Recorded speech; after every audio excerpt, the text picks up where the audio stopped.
Hi everyone, I want to show you how to make this cute little coaster from the Sunshine Girls fabric. These are little panels, and what we've included for you is a panel for the front, a piece for the back, and binding. Now your binding is cut 1 1/4, and I'll tell you why. On our mug rugs we send binding that's 2 1/2 inches. I like to use binding for my quilts at even 2 inches or 2 1/4 sometimes, depends on my batting. But for these, they're so small, you can't do a closing treatment like you normally would on a regular quilt. Now I'll show you what happens. This first one I did with a 2 1/2 inch binding, and it's double fold, and it's turned to the back, but you end up with this big lump. See that lump? Yuck. Yucky lump. So I didn't like that method. So what we're sending you is an 1 1/4 piece of fabric for binding, and it comes around in single fold. So the way you want to prep this, first let me just tell you another thing. What you'll want to do is use batting, put your backing piece, your batting, and then your top little girl, and then I stitched on the little lines. Let me see, do I have one where she's not stitched? Well, anyway, you'll see this one's not put together. There you go, you can look right here. There are lines that look like this. So you can follow those with a stitching here, and this just sort of quilts it. You could quilt around each little girl, but that would take a lot of time, and I don't know that it's necessary for a little coaster. So at any rate, what you'll have is your little girl. You'll want to put your backing, then your batting on there, and then stitch around the little squares. And then I stitched like a little bit away from it, and you want to trim it to 1/4 inch away from the edges of your girl. Okay, now then you get your binding strip, which is 1 1/4 inches, and you want to press 1/4 inch over, and then make a little flap like this, and you want to do your whole strip. This is the width of fabric. Obviously it's too much, but we'll cut that off at the end. So you have this nice little piece here, and then you want to put it on just like you do all bindings. Now I started mine, put it at about halfway down the girl, and then I'm stitching this with a 1/4 inch seam, and I start about 1 inch from the bottom, and I just take a couple stitches and then I back stitch. And then when I do come to my edge, I watch, there is the 1/4 inch mark on your foot usually, so you want to stop 1/4 inch away from the edge, and then you want to turn and pivot and stitch out to the point, and I just leave my needle down and pull it away. And then the way this works to miter your corners is just like any other binding. I always hold my finger here to hold this down so it stays straight, and then pull this up, and you want to have a straight edge here coming just like along the edge of your quilt. And then you fold this back down so that it covers exactly square right here, just like that edge, and then put it back under your machine, back to the 1/4 inch, and here we go. Oh, always when you're doing a demo is when your machine's going to misbehave. We'll see how that did.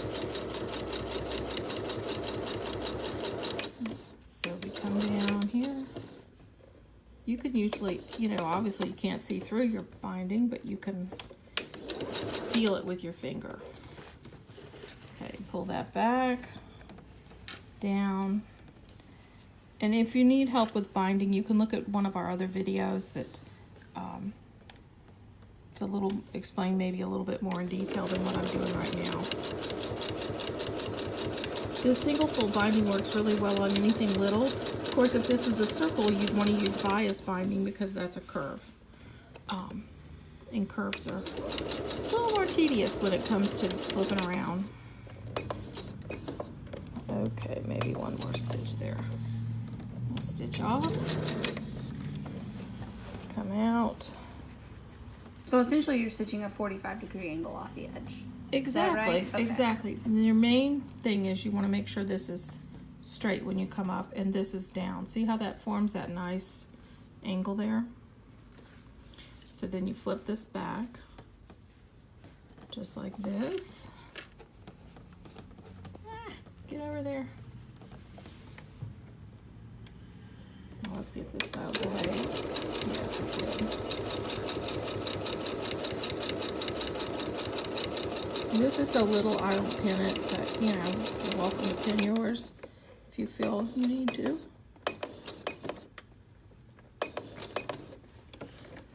And again, that angle. Now this is our 4th corner, so we're gonna do the same thing here. Come up, back down. Oops. And then this time, we only want to stitch. I stitched down, you know, this is about 1 inch really. So I stitched down to just a couple stitches past the inch, the edge of the binding there.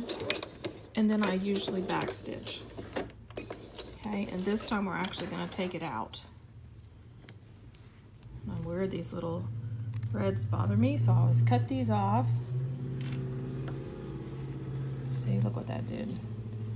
It chewed up a little bit under there. Okay, so now you see we have this long bit of binding left. Obviously way too much. So what I like to do is I take this and I use scissors and I cut this. You can see where this meets right here.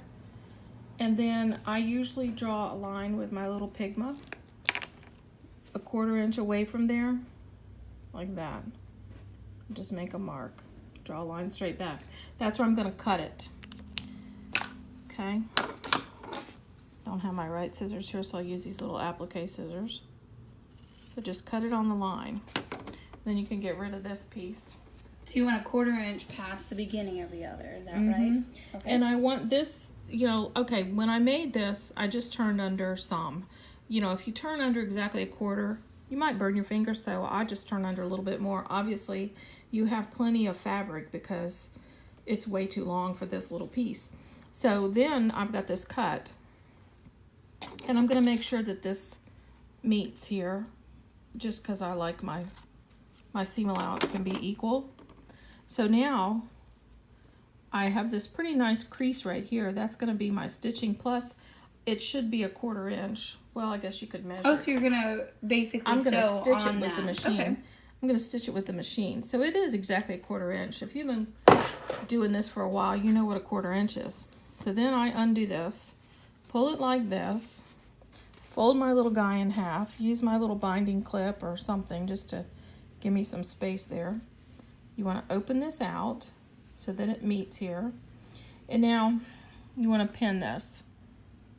Now when we do our regular binding, if you do it my method, I always make it, the seam is a little bit tighter because I extend the point when I'm measuring it past where I need it to be. If that doesn't make sense to anybody if you're not looking at it. I'm sorry, I lost you too. You lost me. Yeah. Well, anyway, let's just talk about this one. Right now, this is all that matters. Yeah. Don't listen to that. At any rate, you can see that I'll just draw a line here. Here's my 1/4 inch fold right here, which would be my stitching line. That you've had from the beginning. That I had from my first fold. But what I'm going to do is I'm going to actually stitch a little bit closer to the mug rug or the coaster from that line because I want it to be a little bit tighter because when you'll see why in just a second. Okay, so put this under here and you see if I put it at 1/4 I'd be right on it, but I'm gonna go just a little bit past there. And you didn't need to flip that one side up or anything? It's fine. This is just a little thing. It doesn't matter. Okay.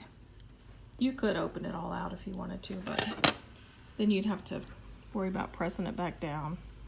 So I don't bother with that for these. Okay, so then when you open it out, if you take your seam just a little bit bigger, it's gonna come down just fine. And then you can finger press this open.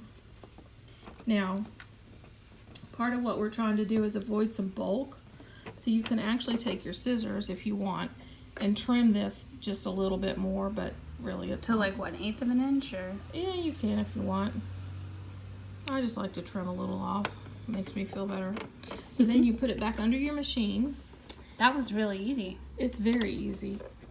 You could probably do your bug rugs this way too, and it wouldn't cause any problem. But you know, sometimes when you're sewing the end of your binding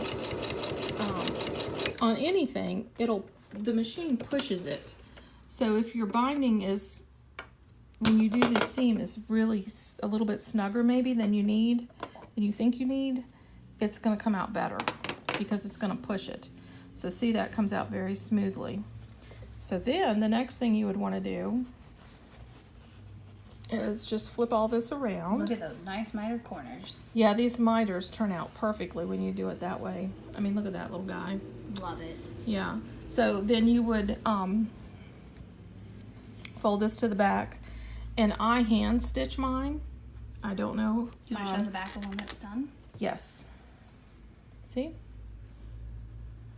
And I just take little stitches. It's such a small project, it doesn't take very long to get that done. And I would just use these. Now, some people have asked me, how do you fold the miter? Well, that's real easy. I will show you. I like to trim these little guys, little threads.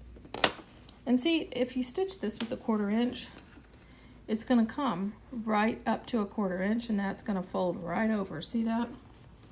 Folds right over to the edge. It's nice and neat. 1/4 inch on the front, 1/4 inch on the back. Perfect binding. So what you do when you're folding your miter, you want to fold it over like this. And if you have these binding clips, I'm telling you, they are little wonders. I guess that's why they call them wonder clips. Aren't they called wonder clips? Yeah. Sometimes I like to turn them this way. Are those the regular size or are those the minis? These are mini size, They're cute. which was the regular or original ones. So what I do is I fold this right here just like this, and then I just kind of hold it here with my finger, and you see that comes out to a nice angle, and then fold it back over, and it should fold nice and neat. Look at that perfect corner. Right there. And then here's another binding clip. I will usually, sometimes I feel like this flat side really holds it down, so I put it like that. And then look, it just comes around and it's perfect. It's just such an easy, nice binding. Very nice and smooth. If you, it's so small, sometimes on larger quilts I'll iron this, you know, I'll press from the front, press this way. But this is so little, your iron just gets in the way, even one of those little bitty ones. And then the way this works here, and I shouldn't have used gray thread, I should have used pink. See why? But when this turns over, you see those little guys?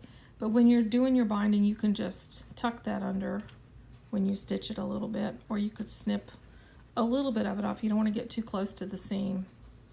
And this is probably going to bug me, so I'll probably go back and turn that to pink. You could even... So the moral of the story is also to match your thread to the binding. Yeah, match your thread if you can. In all cases, or? Well, I would say if you're doing quilt for a quilt, binding for a quilt, I would try to match it. You know, if you're going to seam it, your seam color or thread should match. It just comes out nicer because things like that happen. See, look, there's another miter, nice and neat. I have another clip here.